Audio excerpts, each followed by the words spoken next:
주간 동안 주의 은혜 가운데 평안하셨습니까? 네. 옆에 사람하고 인사합시다. 사랑합니다. 주의 이름으로 축복합니다. 얼굴이 시뻘게 아파서. 우리 주 제목 같이 읽겠습니다. 시작. 진리가 너희를 자유롭게 하리라. 아멘.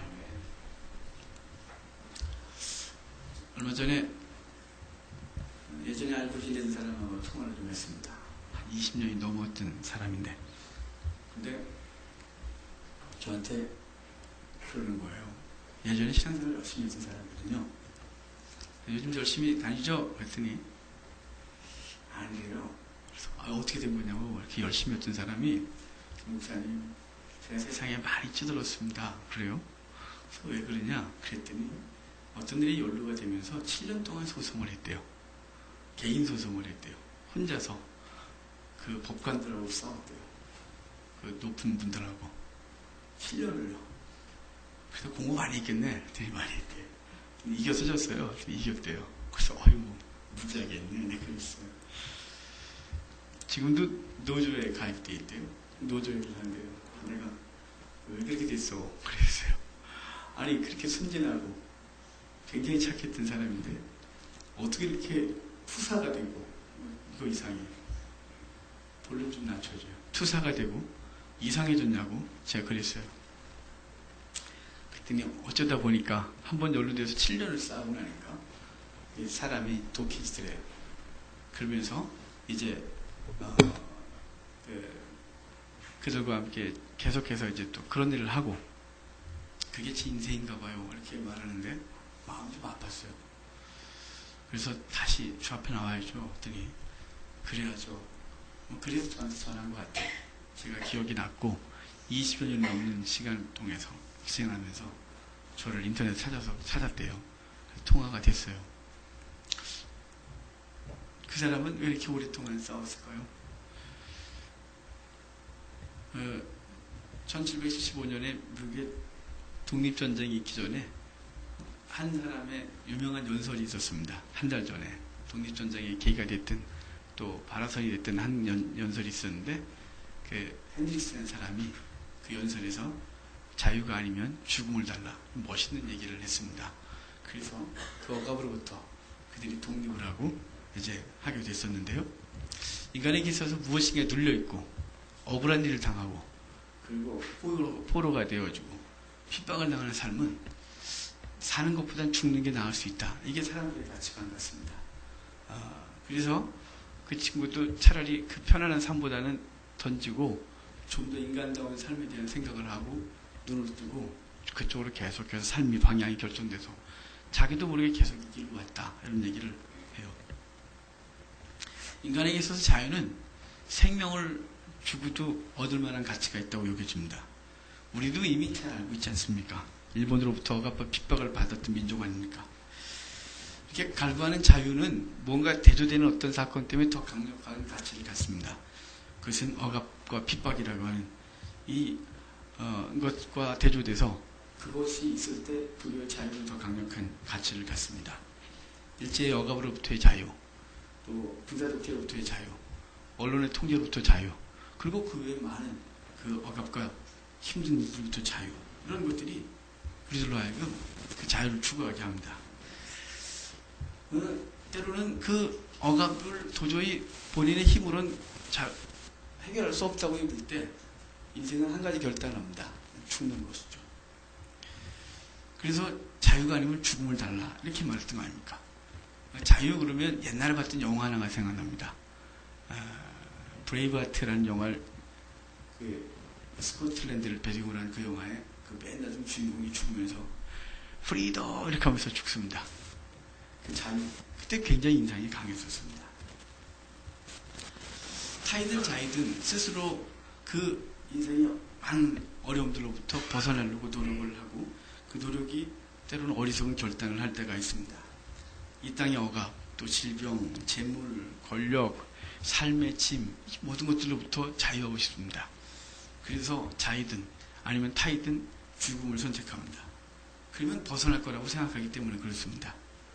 근데 벗어날까요? 자살을 저처럼 어릴 때부터 생각하고 고민하고 시도했던 사람이 몇 명 없습니다. 제가 주변을 돌아봐도. 근데 제가 죽지 못한 이유가 있었습니다. 그 인생의 짐들을 벗어나는 건 유일한 방법은 죽음밖에 없다는 걸 어릴 때부터 생각하면서 대추나무에 목동이 오고 또 수면제도 여기저기 사다가 앞에 놓고 유서도 써보고 시골 가면 한탄간다고 있습니다. 그 다리 위에 서서 고민도 해보고 뭐 별고민을 다 해봤습니다. 근데 그때마다 그 시도 단계에서 멈췄던 이유는 이 죽음은 끝이 아니라는 이게 저를 너무 괴롭혔습니다. 죽고 나서 나한테 지옥이 있다면 그건 다시는 내가 어떻게 벗어날 수 없다는 지금 이 땅의 삶은 내가 딱 목숨을 끊는 순간 자유할 수 있겠다. 그런데 지옥으로 떨어진다면 그때는 어떻게 해결할 방법이 없다는 이 답답함은요. 어떻게 그때는 해결이 안 됐었어요. 그래서 차라리 지옥의 영원한 형벌보단 이 땅에서의 고난이 낫겠다. 이런 어릴 때도 그 고민이 저한테 있었습니다. 오늘 본문 얘기가 현장에서 가늠하다가 잡혀온 여인을 주님이 살려주시고 그리고 그에게 자유함을 주시고 나서 유대인들과 여러 얘기들을 하다가 그리고 주어진 얘기가 이 유명한 얘기입니다. 진리를 알지니 진리가 너희를 자유하게 하리라. 이 유명한 말을 예수님이 하셨습니다. 이 본문에서 오늘 읽은 본문에서 예수님이 당신을 믿는 그들에게 제자가 되는 방법을 알려주셨어요. 31절이에요. 같이 읽을까요? 그러므로 예수께서 자기를 믿는 유대인들에게 이르시되 너희가 내 말에 거하면 참으로 내 제자가 되고 아멘. 예수님 말씀에 거하면 제자가 된다. 이렇게 말씀하셨습니다. 여기 거한다 라는 말이 메노라는 말이에요. 이 헬라어는 어떤 장소에 살다, 굳게 서다, 지키다 뭐 이런 뜻을 갖고 있어요. 그러니까 너희가 내 말에 거하면 참 내 제자가 되고 라고 할 때 거한다 이 말은 예수님의 말씀을 듣고 그 말씀을 믿고 그 말씀을 지켜 살고 그 말씀을 떠나지 않는 삶을 통틀어 얘기하는 게 내 안에 거하고예요. 내 말에 거하는 사람은 내 참 제자가 된다 이렇게 말하는 거죠. 여러분, 저와 여러분이 예수님의 말씀을 듣고 그 말씀을 믿고 그 말씀을 지켜 살려고 몸부림을 치고 그 말씀을 떠나지 않고 있는 이 시간들이 바로 제자가 이 말입니다. 이렇게 말씀하신 주님은 참 내 제자가 되고 진리가 너희를 자유케 하겠다 이렇게 말해요. 32절 우리 다시 한번 읽을까요? 진리를 알지니 진리가 너희를 자유롭게 하리라. 아멘. 예수님 말씀 안에 거하는 자가 제자가 된다고 말씀하셨으면서 그 진리라 그래요. 그러니까 주의 말씀이 진리라 이 말이에요. 진리가 무엇이냐면 우리는 진리 하도 여기저기서 이게 진리다 저게 진리다 하도 요새 진리라는 말을 많이 써서 이 상대적인 진리는 진리가 아닙니다. 이 땅의 이치도 진리가 아닙니다. 그냥 뭐 삶의 이치들 이런 것들이 아니라 주님께서 말하는 진리는 변함없는 영원한 가치를 지닌 참인 것입니다. 그것은 바로 예수님의 말씀이고 예수님 자체가 진리인 것입니다. 이 땅의 것들은 항상 바뀝니다. 뭐 예를 들어서 밝다. 여기 밝지만 이게 태양 아래에 서는 순간 밝지 않습니다. 태양을 보고 있다가 여기 딱 들어오는 순간 갑자기 깜깜한 느낌이 들 수밖에 없는 것입니다. 이 땅의 가치들은 다 상대적인 것입니다. 하지만 주의 말씀만, 주님만은 완전하신 참이시고 진리인 것입니다. 예수님은 당신이 하시는 말씀을 진리라고 하시는데 여기서 진리를 알지니 진리가 너희를 자유롭게 하리라 이렇게 말했어요. 그래서 알아라 이렇게 말하는데 우리 히브리어 안다는 말은 아주 유명해요. 야다. 그래갖고 웬만큼 신앙생활한 사람은 히브리어 하나쯤은 압니다. 야다. 안다 이 말이죠. 경험하여 아는 것. 이게 헬라어에 그와 상응하는 말이 있어요. 이게 기노스코라는 단어예요. 여기는 본문에 그 말을 써서 이건 단순히 객관적으로 아는 정도가 아니라 그분을 경험하여 어떤 것을 경험하여 아는 것을 기노스코라고 말하는 거예요. 그러니까 주님께서 진리를 알지니 진리가 너를 자유롭게 하라 할 때 진리를 알아라 이 말은 그냥 성경 말씀 한두 구절 외우는 것이 진리를 아는 것이 아니라 바로 이 말씀이신 예수님의 말씀을 듣고 예수님의 말씀으로 살아보고 예수님의 말씀이 정말 자기 삶 속에서 이게 진리라고 체득되어지고 그분과 동행하고 뭐 이런 경험을 통해 아는 진리를 안다 이렇게 말하는 거예요. 그러니까 저나 여러분이 지금 신앙생활하면서 성경 한두 구절을 아는 것을 아는 게 아니라 주님과 삶 속에서 말씀을 갖고 실험해보고 말씀 앞에 자기 삶을 들어보고 그것이 정말 참이구나 이걸 아는 것, 이렇게 알아가면 결국은 그 진리의 지식이 뭐냐면 우리를 자유롭게 한다 이렇게 말하고 있는 거예요. 그러니까 예수 그리스도가 우리를 위해 대신하여 죽으시고 그리고 그것으로 말미암아 우리에게 생명을 주셨다고 하는 이 분명한 진리, 주님이 말씀하신 게 다 그 얘기거든요. 당신이 이 땅에 오신 목적, 당신이 죽으시는 목적, 당신이 부활하시는 목적, 당신이 믿어야 되는 이유 등등 그 모든 것이 우리의 죄를 동활하시고 우리에게 생명을 주셨다는 이 분명한 것을 말씀하시고 그것을 위해 이 땅에 오신 것이에요. 그러니까 이것을 믿는 것이 진리를 아는 것이에요. 저나 여러분이 이미 그것을 알고 있어요. 그러면 이 진리를 알면 자유롭게 한다는데 무엇으로부터 자유롭게 되느냐 이것이에요. 우리가 이 땅에 무슨 어디 누구한테 잡혀있거나 이런 것에서부터 내가 예수를 믿으면 해방이 되고 이런 얘기가 아니고 그건 무엇으로부터냐 이 말이에요. 그 무엇으로부터냐면 죄의 형벌로부터 자유하다는 말이 가장 중요해요. 죄의 형벌이라는 우리가 많은 죄를 졌어요. 이미 우리가 태어나기 전부터 아담의 원죄로 인하여 우리는 이미 죽은 존재였어요. 이미 죽은 존재. 태어나면서 우리는 수도 없는 죄를 져요. 지난 한 주간도 또 여러분 얼마나 많은 죄를 지셨나요? 저도 많이 졌어요.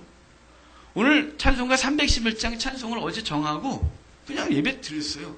1부 때 이 찬송을 하고 또 하다가 2부터 또 하면서 내 너를 위하여 몸버려 희생했건만 너 나를 위해 무엇하느냐. 이게 세 번째 달락이 계속해서 반복되고 있어요. 너 나를 위해 무엇하느냐. 너 나를 위해 무엇하느냐. 이 말이 저를 굉장히 괴롭혔어요. 1부 예배 때도. 하나님 정말 지난 한 주간 나 주를 위해 무엇했나요? 이런 고민을 막 하게 되는 거죠. 우리 정말 많은 죄를 졌어요. 그럼 죄에 대한 것은 당연히 형벌이 따라요. 죄에 대한 형벌은 뭔가요? 사망이에요.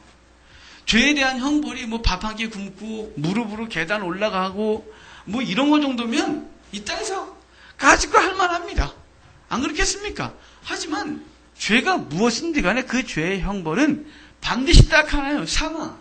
그거 외에는 주님께서 기준으로 삼은 것이 아무것도 없어요. 저쪽 이웃에서 하는 것이 죄지면 한 달 금식을 해라는 둥, 무슨 주기도문을 100번을 외우라는 둥, 무릎으로 계단을 기어 올라가라는 둥, 이런 얘기를 하고 앉아있지만 이렇게 해서 죄를 속할 수 있는 게 아무것도 없어요. 딱 하나예요. 죽음. 우리의 생명을 대신 우리의 생명을 지불하고만 그것이 해결될 수밖에 없다는 것이 죄에 대해서 말씀하시는 거예요. 근데 그 형벌을 우리가 매일 당해야 되고, 아니 매일도 없죠. 그냥 한 번 나오면 끝인 걸. 그런데 주님이 그것에서부터 우리를 자유케 했다고 말씀하고 있는 것이에요. 이미 구약에서 수도 없는 이야기를 우리에게 해줘요. 여러분, 아사슬 염소를 잘 아십니다. 이스라엘 백성이 1년에 한 번 7월 10일이 되면, 그들의 달력 7월 10일이 되면 이제 민족의 죄를 대속해요. 1년 동안 지은 죄를 다 한 번에 대속을 해요. 근데 2마리 염소를 갖고 와서 한 마리는 우리의 죄를 전가시켜서 죽여버리고, 한 마리는 그 죄의 형벌을 그 머리에 전가시켜서 아사슬 산으로 가서 그 언덕에 떨어뜨려 죽여버려요. 그래서 다시는 형벌이 우리에게 돌아오지 않는 것을 말씀하고 있는 거예요. 레위기 11장부터 15장까지 정결례를 필요로 하는 5가지 제사, 그 5가지 부정한 것이 있어요. 그런데 거기 정결례를 지낼 때 백향목, 홍세실, 우수초와 함께 2마리 새를 가지고 와요. 그 중에 한 마리는 아사슬과 동일하게 우리의 죄를 짊어지고 죽고, 그리고 그 중에 한 마리는 그 형벌을 가지고 멀리 날아가 버리는 것이에요. 시간에서 보면 이스라엘 백성이 15년 동안 성전을 건축하다 중단됐을 때 학교와 스가랴가 성전 건축을 독려하면서 스가랴가 백성들의 내면을 다루면서 그들에게 말씀해 주는 게 있어요. 그들은 15년 동안 온갖 죄를 다 졌어요.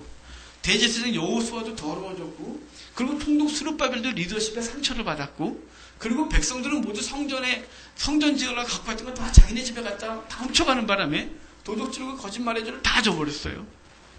아무도 하나님 앞에 성전을 건축할 자격이 없을 때 그들은 그 집집마다 두루마리가 들어가서 도적질 사망, 거짓말 사망 막 이럴 때 두려워 떨 때 주님께서 한 가지 환상을 보여줘요. 에바 환상이라고 하는 환상인데 에바 안에 한 여인이 있대요. 근데 그 여인을 향하여 악이다 이렇게 말하고 납뚜껑이 확 닫아버려요. 납뚜껑이란 열 수 없다의 말이에요. 그리고 두 명의 천사가 날아와서 그 에바를 들고 신한 땅까지 멀리 가서 집을 짓고 거기 살아. 그리고 돌아갔대요. 그 죄의 형벌, 악이 없어요. 그 악을 멀리 사라지게 했으므로 다시는 너희들에게 형벌이 없다는 것을 말씀해주고 있는 거예요. 주님이 이렇게 말씀해 우리의 죄들을 멀리 등 뒤에 바다에 던져버렸다고 말하는 거예요.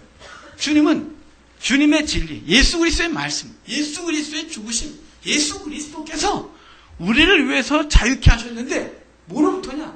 죄의 형벌로부터 자유케 했다고 하는 분명한 말씀을 주고 있는 거예요. 예수님께서 십자가에 달려 죽으심으로 죽으실 때 이렇게 말씀하셨어요. 내가 다 이루었다. 뭘 다 이룬 거예요? 당신이 죽는 걸 다 이룬 거예요? 이 땅에 삶을 사는 걸 끝났다 이런 뜻인가요? 아니요. 우리의 모든 죄를 당신이 이 땅에 와서 해야 될 일, 그것은 바로 저와 여러분의 죄를 담당하여 십자가에서 죽는 그 일을 내가 이루었다. 그러면서 내 안에 있는 모든 백성들의 죄는 사했다 라고 말씀해 주고 있는 거예요. 주님이 우리가 잘 아는 니고데모 3장에서 요한복음 3장에서 니고데모 말씀하시면서 광야에서 나무에 노뱀이 달린 것처럼 인자도 나무에 달려야 하리니 그를 바라보는 자마다 살겠다고 말씀하셨어요. 광야에서 왜 노뱀이 달려야 그것을 바라보네. 노뱀은 바로 그들에게 사망을 줬던 존재들이 뱀은. 근데 그 뱀을 죽여 나무에 달아서 그 심판받았다 이 말이죠. 우리를 사망케 한 죄와 그 모든 것들이 심판을 받아서 그것을 믿는 자는 사는 것이었어요. 예수님이 나무에 달린 것은 저와 여러분의 모든 죄를 짊어지시고 우리를 죽음에 이르게 한 죄를 짊어지시고 죽어주심으로 우리가 생명을 얻었다고 하는 것을 말씀해 주고 있는 거예요. 그러니까 저와 여러분이 진리가 우리를 자유케 하겠다는 이 말씀은 뭐로부터 자유냐? 바로 형벌로부터 자유인 것이에요. 그래서 이젠 더 이상 우리는 지옥의 형벌을 두려워하는 존재들이 아닌 거예요. 지옥에 갈까 두려워서 덜덜덜 떠는 존재가 아니라 이미 그것으로부터 자유케 되어 이미 형벌로부터 자유케 되어 그 자유를 누리는 존재가 된 것이에요. 그리고 이 하나님의 은혜, 이 하나님의 은혜는 형벌로부터 자유케 한 하나님의 은혜는 우리를 방종하게 하는 것이 아니라 기꺼이 죄를 끊는 능력을 얻게 하셨다는 사실이에요. 가늠하다 잡혀온 여인에게 주님이 이렇게 말씀하셨어요. 맨 마지막에 나도 너를 정죄하지 않았노니 다시 가서 죄를 범하지 마라 이렇게 말씀하셨어요. 예수님이 만약에 그 여인에게 이렇게 말했으면 어떨까요? 나도 너를 정죄하지 않았노니 다시 가서 죄를 범하지 마라. 만약 죄를 범하면 내가 너를 돌로 치리라. 이랬다면 정말 당황스러워지고 정말 그 여인은 차라리 여기서 돌로 치시죠. 뭐. 이래야 옳지 않았을까요? 잠시 생명을 연장할 뿐 그 여인에게는 소망이 없었을 거예요. 우리는 어떨까요? 너희 이제 예수를 믿었으니 다시는 죄를 범하지 말라. 만약 다시 죄를 범하면 너는 죽어 라고 말했다면 그냥 죽어요. 아니 여러분이 지금 죽는 날까지 하나님 앞에서 저나 여러분이 완전할 수 있는 사람이 있을까요? 다시는 죄를 범하지 않고 살 수 있는 사람이 있을까요? 그렇다고 제가 저와 여러분에게 죄를 짓자? 여러분 절대로 그럴 수가 없는 거예요. 로마서 6장은 이렇게 말하고 있어요. 로마서 1장은 이방인의 죄인, 2장은 유대인도 죄인, 3장은 모든 인류가 죄인, 4장은 그렇지만 믿음으로 의롭게 되는데 바로 아브라함이 믿음으로 의롭게 되었다. 5장은 바로 예수 그리스도가 우리가 연약할 때 죄인 되었을 때 원수 되었을 때 우리를 죽으셨다. 그러면 우리가 해방되었는데 그러면 우리가 죄를 지을 수 있느냐? 그렇다고 해서 우리를 대신하여 죽으신 그리스도가 다 해결했다고 끝나냐? 아니다. 우리는 그럴 수 없다. 죄를 범할 수 없다가 6장인 거예요. 그래서 그런데 우리가 무슨 말하리요? 은혜를 더하게 하려고 죄에 거하겠느냐? 이렇게 말했단 말이에요. 더 이상 죄에 거하는 존재가 되지 못했다고 말하는 거예요. 그럼 이것이 우리의 의지나 결단이나 뭐 이런 것으로 죄에 안 거하게 되느냐? 아니요. 이건 또 하나 어떤 원리 우리 가운데 있기 때문에 죄에 거하지 못하는 거예요. 예수님이 바리새인이 집에 초청해서 식사하러 가셨어요.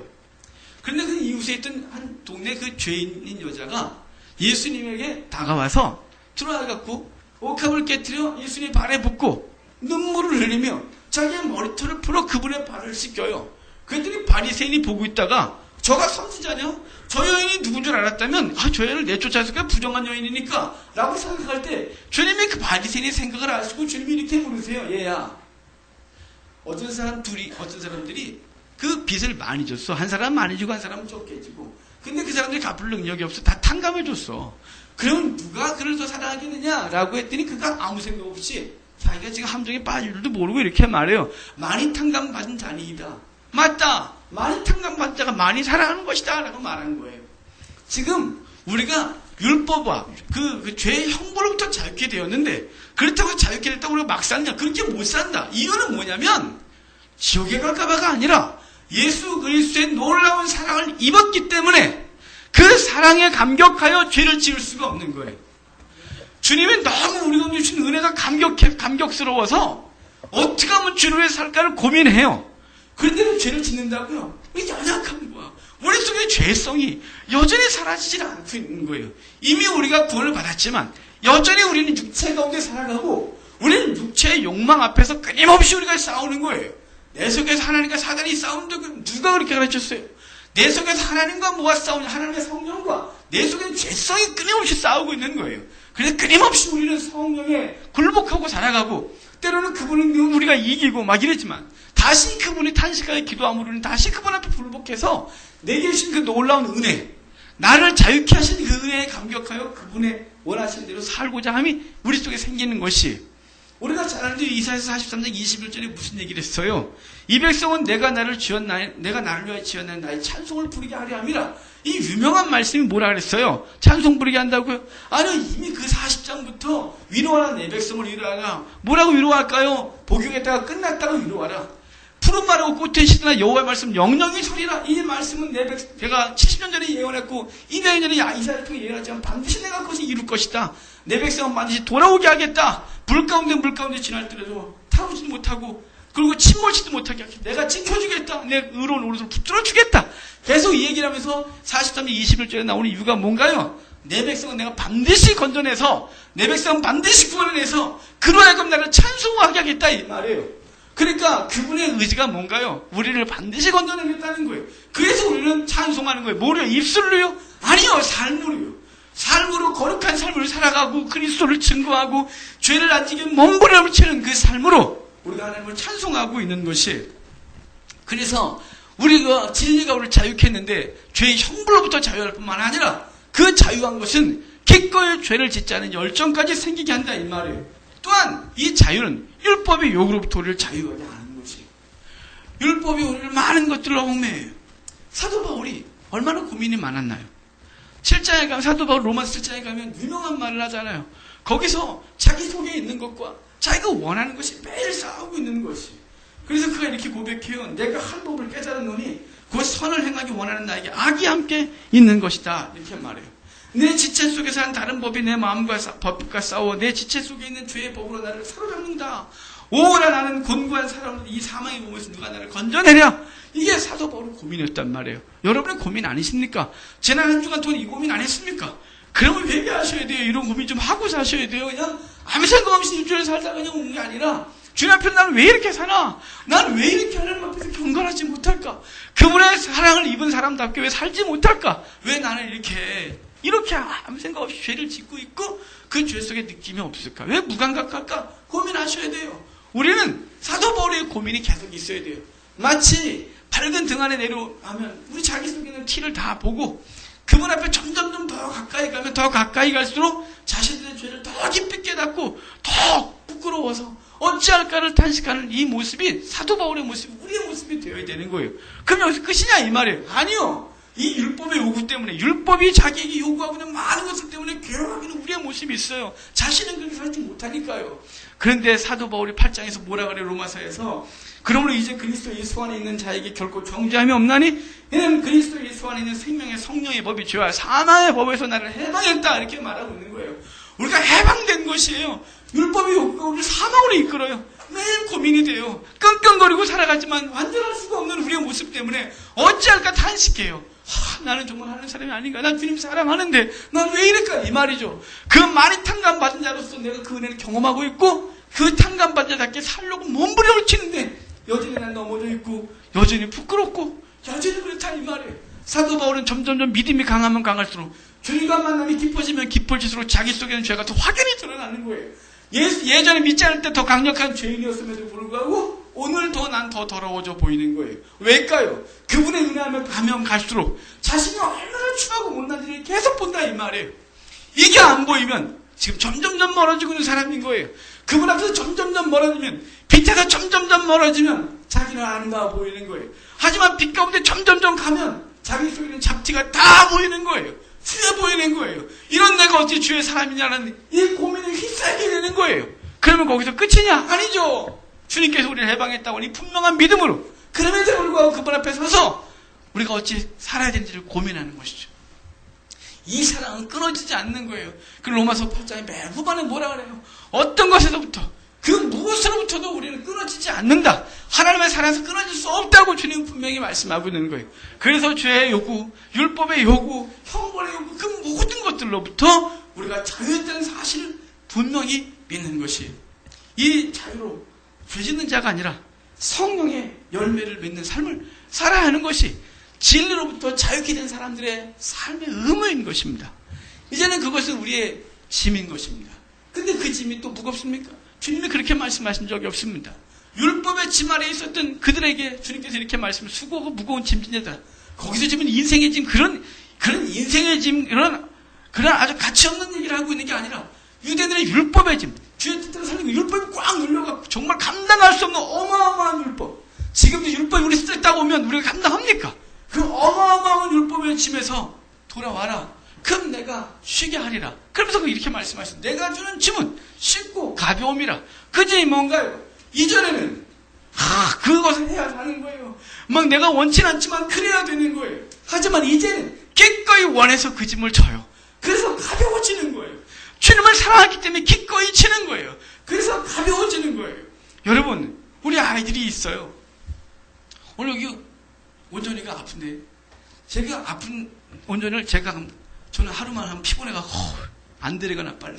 저나 막 집사님 빨리 안 데려가요. 막 이럴 거예요. 그런데 우리 선우이가 아기 때 저랬다. 아니요, 기꺼이 감당하는 거예요.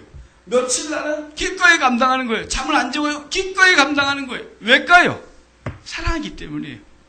그 속엔 사랑이 있어서 그 짐이 가벼워지는 거예요. 사랑이 없으면 그 짐은 무거워요.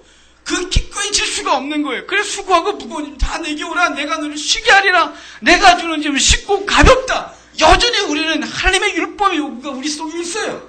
하지만 이것이 가벼워지는 것은 그분은 우리를 은혜로 자유케 했고 그 사랑에 감격해요. 그 기꺼이 그 길을 갈 수 있는 존재가 됐기 때문에 이제부터는 기꺼이 그 길을 가는 거예요. 갈라디아서 5장에서는 이렇게 말해요. 너에게 주어진 이 자유로 육체의 괴로 삼지 말라고 말하고 있는 거예요. 우리가 자유케 됐어요. 그럼 이제 우리가 율법의 요구로부터 그리고 형벌로부터 자유케 됐으니까 마음대로 사냐? 그렇게 살 수 있나요? 못해요. 왜 못하냐면 그 안에 성령께서는 가만 내버려 두질 않잖아요. 저만 경험하고 있는 것인가요? 우리 모두가, 우리 속에는 그분께서 그 정도의 차이가 있으면 끊임없이 우리 속에 요구하시고 거룩한 삶을 요구하시고 그분께서 주시는 귀한 은혜 때문에 기꺼이 살고로 해요. 육체의 자유로 육체를 위하여 우리에게 준 자유가 육체를 위하여 살 수 없게 만들어요. 그럼 뭘 하나요? 우리로 하여금 성령의 열매를 맺는 삶을 살게 하는 것이죠. 성령의 열매를 맺기 위해서는 환난도 있고 어려움도 있습니다. 그럼에도 불구하고 그 말씀에 주의 말씀에 뿌리를 내리고 주의 말씀대로 살려고 몸부림을 치고 그 말씀 안에 거하면 참 내 제자가 되어 절로 과실을 맺겠다고 한 주의 요한복음 15장 말씀대로 우리 속에 성령의 아름다운 열매, 이 성령의 열매는 삶이라는 열매인 것이 사랑, 희락, 자비 등등 있지만 이 모든 것들은 그냥 한마디로 삶이에요. 성도의 삶으로 드러나게 되어 있는 것입니다. 성도 여러분, 주님께서 진리이십니다. 그 진리이신 말씀 우리 가운데 있습니다. 그리고 그 말씀을 가지고 우리가 자유하게 됐습니다. 그래서 이제 더 이상 형벌에 두려워할 이유가 없습니다. 지옥을 두려워할 이유도 없습니다. 사단을 두려워할 이유도 없습니다. 어떤 것도 두려울 것이 없습니다. 그러면 우리는 영원한 천국을 향해 이미 얻었지만 그 이미 얻은 천국에 합당한 성도의 삶을 이 가벼운 짐을 졌다는 사실을 기억하고 이 삶을 천국 가기 위해서가 아니라 천국을 얻은 존재이기에 기꺼이 저와 여러분을 지는 그래서 하나님이 기뻐하는 삶이 되기를 주님 축복합니다. 지난주 중에 누가복음 11장을 봤습니다. 수요일날 11장을 본문을 보는데 거기에 이렇게 되어 있습니다. 등불을 켜서 말 아래나 움 아래 두지 아니하고 등경 위에 두나니, 이 등경 위에 두는 이유는 방 안에 들어오는 사람들로 하여금 바라보게 하랍니다. 빛을 보게 하라면 이렇게 말씀하고 있는 거예요. 여러분, 이 땅은 어차피 믿는 자와 믿지 않는 자가 공존하고 있습니다. 그들이 아직 주님 앞에 돌아오지 못한 주의 백성들과 믿지 않는 자들은 우리의 등된 삶, 예수 그리스도가 빛이고, 그리고 요한복음 마태복음 5장에서는 너희가 세상의 빛이다 이렇게 말씀했습니다. 우린 빛 발광체가 아니라 그분께서 우리 안에 거하셔서 우리는 빛이어야 합니다. 그리고 빛된 삶을 사는 것이죠. 등경 위에 높이 들어서 사람들에게 바라보게 하는 것입니다. 보고 그것을 보게 했다고 했어요. 그래서 주의 백성인 사람들은 믿게 되고, 믿지 아니하는 사람들은 믿지 아니하고 더 강팍해지는 것이 되죠. 그 예수님이 누가복음에서 그 말씀을 하실 때 유대인들이 예수 그리스도가 얼마나 많은 빛이었음에도 불구하고 계속해서 하늘로부터 이적을 보이라고 하실 때 너희는 눈이 어둡다, 빛이 있음에도 불구하고 너희가 보지 않고 있다고 말씀하셨었습니다. 우리는 세상의 빛으로 살아야 합니다. 그것은 자유케 된 자로의 의무인 것입니다. 지옥일까 두려워서, 매만질까 두려워서가 아니라 그분의 사랑 입에 힘입어 그분을 사랑하여 기꺼이 이 땅을 사는 이 한 주간이 되기를 주의 이름으로 축복합니다. 기도하겠습니다. 하나님 감사합니다.